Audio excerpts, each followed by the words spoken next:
Resident Evil has changed more than most game series. Fixed camera angles, over the shoulder, first person view, but not every change felt the same.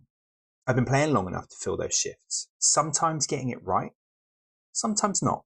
With Resident Evil Requiem here, it felt like the right time to rewind. So let's look back at where it began, why it still matters today.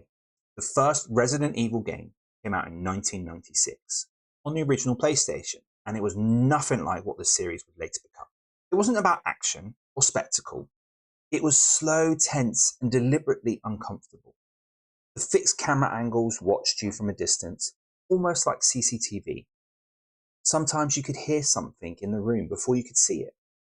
And that made moving forward feel risky. Movement felt stiff, ammo was limited. You weren't meant to feel powerful. You were meant to feel vulnerable. Every door opening felt like a decision. Every corridor felt uncertain. Then came Resident Evil 2 in 1998. This was one of the first Resident Evil games I played. Not at release, I was still quite young in 1998. But when I did play it, it stuck. Raccoon City replaced the mansion, opening things up. Multiple characters gave the story more depth. The police station became one of the most memorable locations in the series. Maze-like, tense, and easy to get lost in. The tension remained, but everything felt more refined. Better pacing, clearer storytelling, smoother control. Resident Evil 2 showed that the series could grow without losing its identity. Resident Evil 3 Nemesis came in 1999 and completely changed the feeling of safety entirely. Nemesis wasn't frightening because he jumped out. He was frightening because he didn't stop. He could appear unexpectedly, chase you across areas, and force you to keep moving. You weren't just surviving anymore, you were being hunted. Then in 2005, Resident Evil 4 arrived. This was the turning point. The fixed camera angles were replaced with an over-the-shoulder view. Movement became more responsive. Combat became central. When Resident Evil 4 released, it sparked a lot of discussion.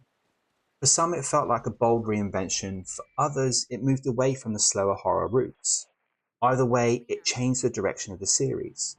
Personally, the over-shoulder view is the style I prefer in games like this. It gives you the control without losing immersion. That shift didn't just affect Resident Evil. It helped shape how modern third-person action games are framed and played. Resident Evil 5 followed in 2009, and it leaned heavily into action. It also introduced co-op play throughout the whole campaign, and I have to say, this is one of the games I enjoyed the most. Playing alongside someone changed the tone completely. Fear became coordinated, tension became teamwork. If you didn't have a partner, the game assigned an AI companion. In theory, it kept things moving. In practice, I often found it less helpful than I hoped, especially when it came to shared resources like ammo. It really highlighted how much better the experience was with a real person beside you. Resident Evil 6 released in 2012, and it expanded things even further. Instead of one focused campaign, it launched with 4 intersecting storylines: Leon, Chris, Jake, and Ada, each with its own tone and style. Some leaned more towards horror, others leaned heavily into large-scale action. You could choose which campaign to start with, experience the same outbreak from different perspectives. It felt ambitious, bigger environments, cinematic set pieces, faster pacing. Horror was still there, but momentum often took priority. It felt like the series was stretching its identity, exploring how far it could push action, but still be recognisably Resident Evil.